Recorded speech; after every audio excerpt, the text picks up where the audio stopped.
I cannot believe that. Oh my god. Oh man. That's so Hello! My name is Gabriel Galway, and this is the Ugly Goblin. No! God! No! God, please, no! No! Thank you so much for helping me with all your likes and comments. We've made it to 1,000 subscribers. It's insane. This channel is growing so fast. Thank you.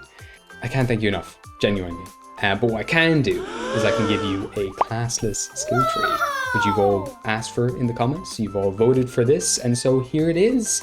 I have toiled with this idea for quite some time, and I finally created something I am very, very proud of, and I'm very happy to share with you all. So, without further ado, let's dive straight in and learn how to make a classy, classless character. For anyone who's a fan of Skyrim or Final Fantasy X's Sphere Grid or Dragon Age, you might see the inspirations here. This skill tree is heavily inspired by my favorite role-playing games of all time. But for anyone who has no idea what I'm talking about, a skill tree is a progression table that awards new abilities as you level up throughout a game.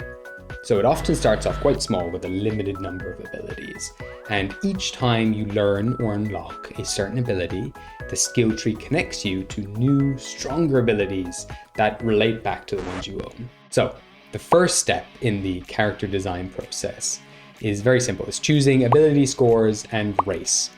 And this is a very similar procedure to classic D&D rules. You pick out your abilities, so use whichever method you prefer, either point buy, standard ray, or you can roll for stats. And if you don't know how to do that, check out my little handy video over here. I think it's over here or there, somewhere there, and I'll show you how. But for this step, I would recommend, if you're not too picky, using the point buy system, because it keeps in theme with the whole leveling system I have in place for this system. But honestly, use whatever you enjoy the most. The point buy system just allows for the optimum amount of customization for your character. Secondly, you pick out a race. And for DMs, I recommend allowing your players to use Tasha's racial ability score rules and let them decide where they'd like to assign their racial bonuses. Now, once you've all that sorted out in a nice little bundle, we're gonna put that to the side, and we're gonna hop into step number 2, which is building your starter pack. So there's no backgrounds per se in the traditional sense when you design characters this way, but instead I would recommend you talk about the narrative side of things with your DM, flesh all that out with them, and then come over here and use this more fluid system to grab and select a handful of abilities, languages, and equipment or gold for your character before your adventure begins. So this is your starter pack. There's a small list of options here, which you can see, and you get to pick 4 of these. You're free to pick multiples of the same option, but there is a maximum amount for certain selections. Any gold purchased can be used to buy whatever equipment you like from the player's handbook. Take your time and choose wisely. Now, when you have your neat little starter pack assembled, we can move on to step number 3, which is build a base. Step number 1 was all about sketching the bare bones of your character, the outline, if you will. And step number 2 was all about gathering ingredients and tools for your character to use. But now in step number 3, we're looking into the foundations, the beginning and the base from which your classless class will grow. You have 8 base points, and you can spend them on the following table, and the price of each ability, tool, cantrip, etc. are all listed in the cost column. So take your time and pick out your selection of goodies for the adventures to come. And when you have done so, we're going to move on to step number 4, the final step and the most fun step, the one you've all been waiting for, the skill tree itself. So to start, your character begins with 5 hit points plus your constitution modifier. That is their max hit points. If you want more hit points, you're going to have to purchase them later on from the skill tree itself. And speaking of, here it is. This is the meat and potatoes, the wonderful skill tree in all of its glory. I keep hyping it up, but there it is. It's this network of interconnecting circles. And each circle here is called a node. Each node has a different theme to it. The reddish spotted circles are martial nodes and are typically themed around being physically capable in combat. The yellow nodes with the striped patterns are all focused around being a specialist of sorts. And then the blue checked nodes are magical. So you begin your journey here in the colorless node. This center node is considered unlocked, and you can unlock other nodes by purchasing abilities from them using level points, or LP for short. You can only purchase from nodes that are connected to a node you've already unlocked, or from unlocked nodes. So in this case, we can purchase abilities from this magical node and gain 1 cantrip, or from this specialist node and gain 1d4 of sneak attack damage.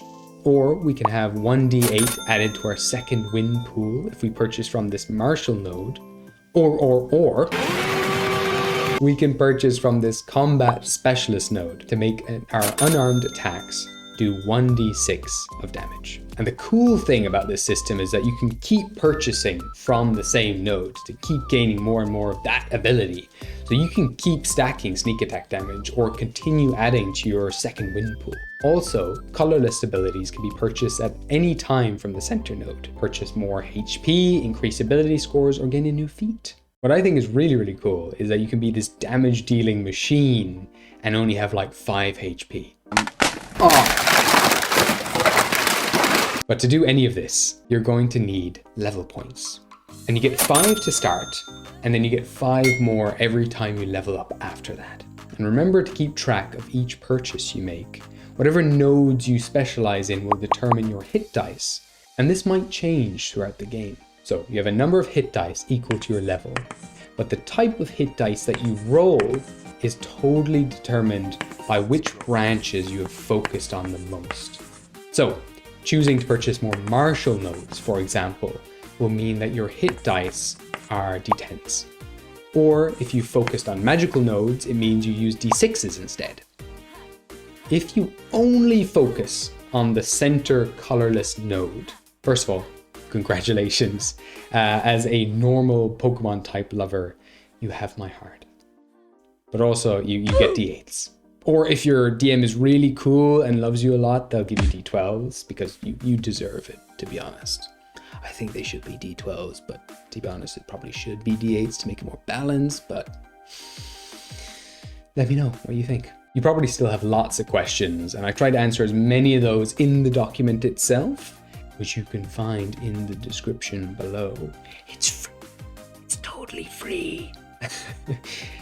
This video would be far too long though if I tried to answer all the questions and cover all my bases, but I might go through some of my favorite nodes if you're interested. Favorite nodes, bro. Oh, I love nodes.